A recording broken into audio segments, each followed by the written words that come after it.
Are you looking for peace of mind at your doorstep? Look no further. With the Blink Video Doorbell, your home's entrance is always within your control. Check out the link in the video description to learn more and get your Blink Video Doorbell on Amazon. Your home is in your hands.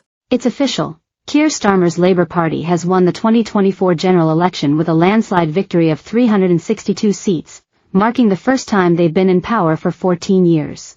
Ahead of polling day, Keir Starmer and his shadow cabinet revealed what the party would do if they secured the keys to Downing Street, covering everything from immigration and the economy to the state of the NHS and employment rates across the country.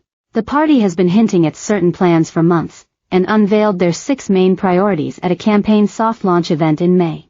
Among their plans are a freeze on the Big Three taxes, a £1.3 billion injection into NHS services, and the creation of a new border security command to tackle criminal gangs operating small boats in the English Channel.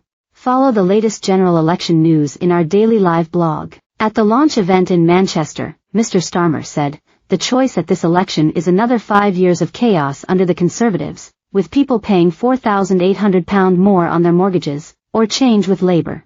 It's time to stop the chaos, turn the page and start rebuilding Britain." Here are some of the main points from the Labour manifesto. Alongside the new Border Security Command, Labour say they will hire more caseworkers to try and clear the considerable asylum backlog.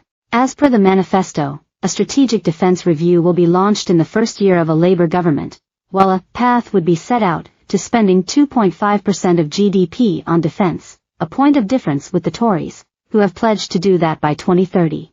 Martin's Law, named after Martin Hett who died in the 2017 Manchester Arena attack, will also be introduced to increase security measures at public events. Net migration would be reduced with appropriate restrictions on visas, and by linking immigration and skills policy, and businesses wanting to address skills shortages with foreign workers would trigger a plan to upskill Brits.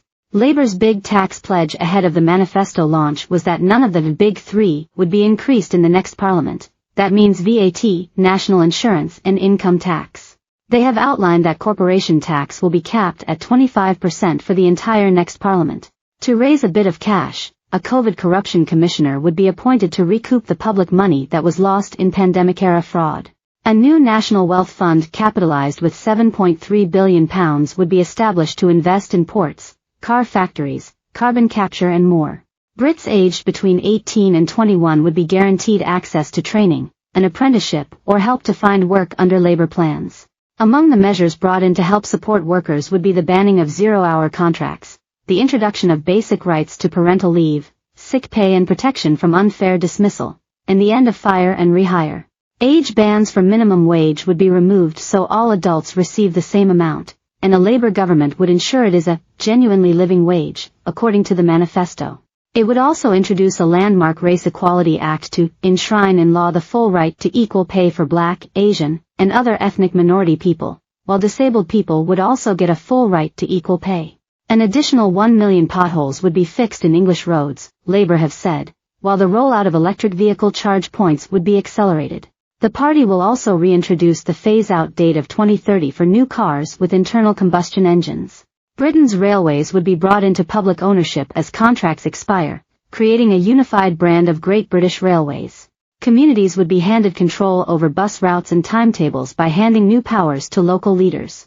While the Conservative manifesto promised to treble offshore wind by 2030, Labour says it will quadruple it by the same date, while also doubling onshore wind and trebling solar power.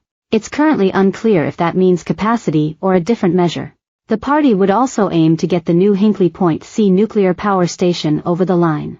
No new licenses for oil and gas exploration in the North Sea would be handed out and fracking would be banned for good. Great British Energy, a new publicly owned power company, would co-invest in clean power tech and deploy local energy production. Labour has pledged to SPE